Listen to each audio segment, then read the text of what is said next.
The character of Ronin over at Marvel Comics has always fascinated me, because for one, that costume is sick as hell, but also I love how it's not just one guy, but rather an identity that's been used by many heroes and villains over the years, which is really appropriate considering that even the name Ronin refers to a wandering, unaffiliated samurai.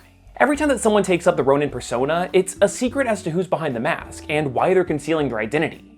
Little bites of mystery like this add a bit of spice to a story, which I really find compelling. So let's talk about it.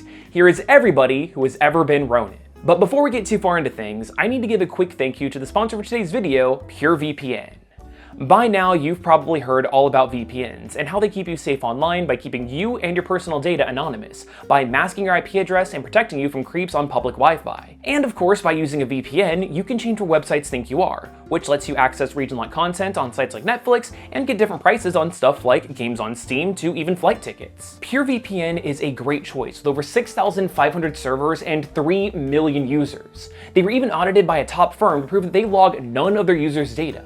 But here's the thing, their Black Friday deal is insane with only $199 a month for a 2-year plan, which is 82% off. And it's a perfect time to hop on board because their brand new app is easy to use and runs better than ever.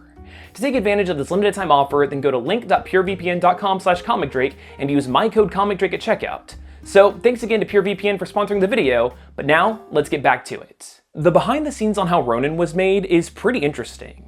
See, the costume was originally created by Joe Quesada back when he was working at Valiant Comics as a redesign for his character, Ninjak, but it was rejected.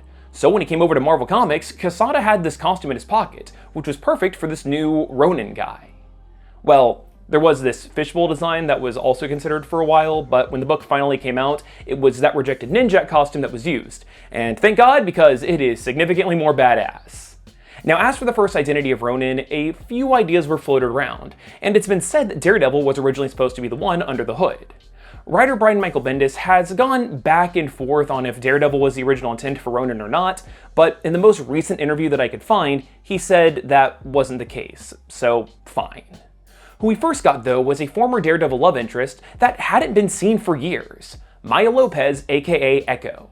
She's a deaf woman, but makes up for her disability by having photographic reflexes that let her replicate any physical movement that she sees, kind of like Taskmaster. As Maya Lopez, she dated Matt Murdock, where the two of them bonded over their disabilities, and as Echo, she hunted down Daredevil, having been manipulated by the Kingpin into believing that he had killed her father when she was a kid.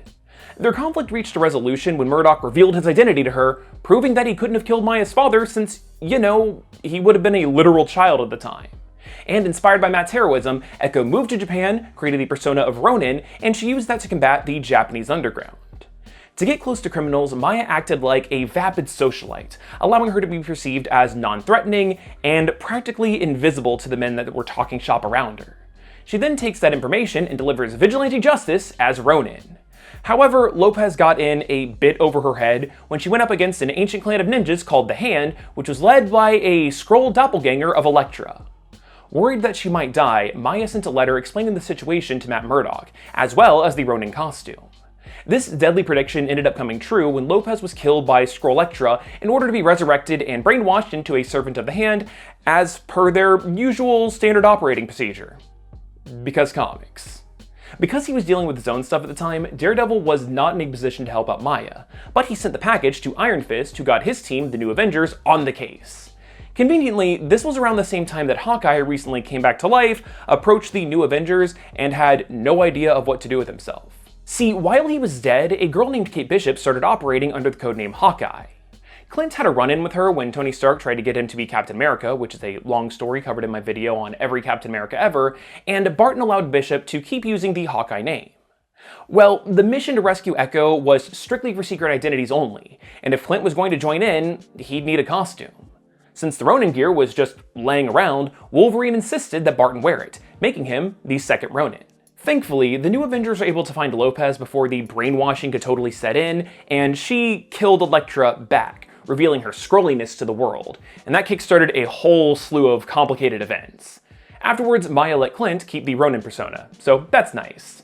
Barton operated as Ronin for a good while, but when the superhero community decided to all come together and put the bad blood of the superhuman civil war behind them, the Avengers were reformed and given a fresh start, which prompted Clint to start over as well by going back to being Hawkeye. Later on, the Ronin persona was taken by Alexei Shostakov, aka Red Guardian, Russia's attempt at creating a super soldier. In order to try to bring Russia back to its former glory, Alexei used the identity of Ronin to resurrect an old Japanese spy organization to carry out a series of assassinations in an attempt to spark a war between Russia and Japan.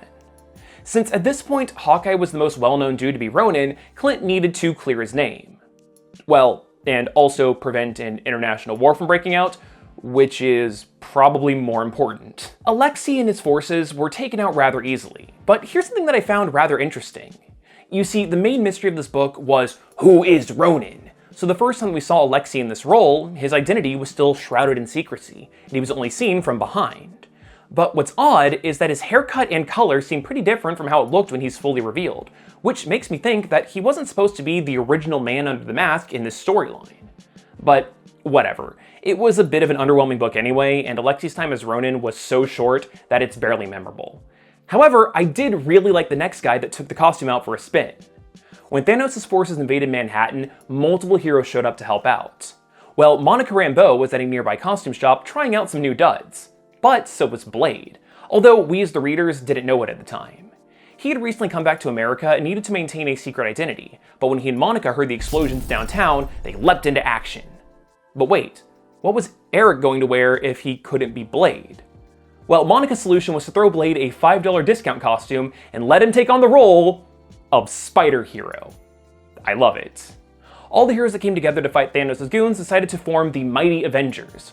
But let's be honest, Spider Hero was all sorts of ridiculous, even when Eric threw a trench coat over the outfit.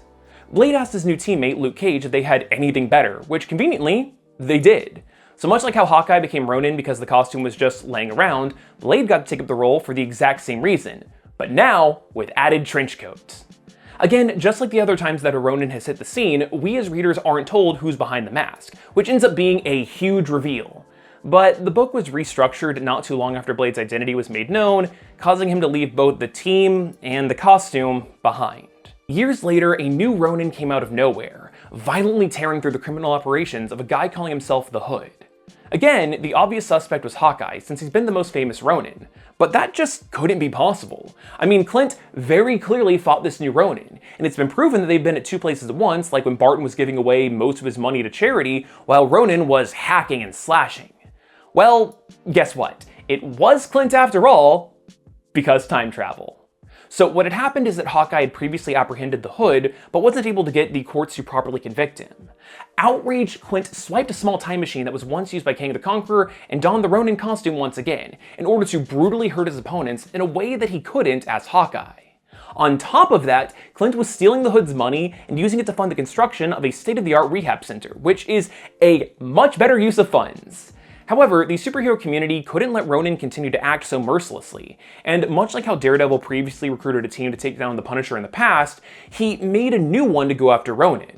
I love the scene of Daredevil bringing Clint on board because he was in the Ronin costume at the time. And what really makes it amazing is that Clint obviously figures out that Daredevil must be blind, so he waves his hands around, but because of Matt's radar senses, he can still see that movement, and convinces Hawkeye that he's not blind. It's just a really fun difference in Daredevil's perception that we don't see played with very often. But here's the thing. Hawkeye's time machine got busted, so he needed to find a new solution for being at two places at once, causing him to try out a life model decoy, and later he recruited a Skrull to shapeshift into him, leading to this great scene of too many Clints. Clint.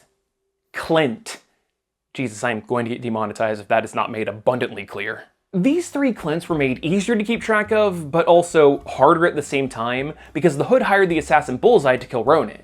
Well, Bullseye killed the Skrull imposter, stole the Ronin costume, and went on a killing spree in it to get under Hawkeye's skin. But possibly planning on killing Bullseye for revenge and not wanting to be held accountable, Clint put on his costume, and things just got ridiculous from there. At the end of the day, Barton decided not to kill Bullseye, and at the time of this recording, that's all of the Ronins.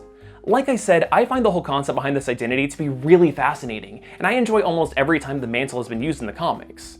I think that if it gets overdone, then that enjoyable little spark of mystery might lose its punch. But right now, it's a fun reoccurring writing tool that's specific to the Marvel Universe, and I think that's pretty nifty. But if you like this video, then why not consider subscribing, or even watching another one? And if you like this, then hey, good news, I make lots of videos where I do these in-depth lists, like the video I mentioned earlier on every Captain America ever. So maybe consider giving that a watch. I've got plenty more Hawkeye content coming soon, so make sure you stay subscribed. So hopefully you learned at least a little something new, and hopefully I'll see you next time.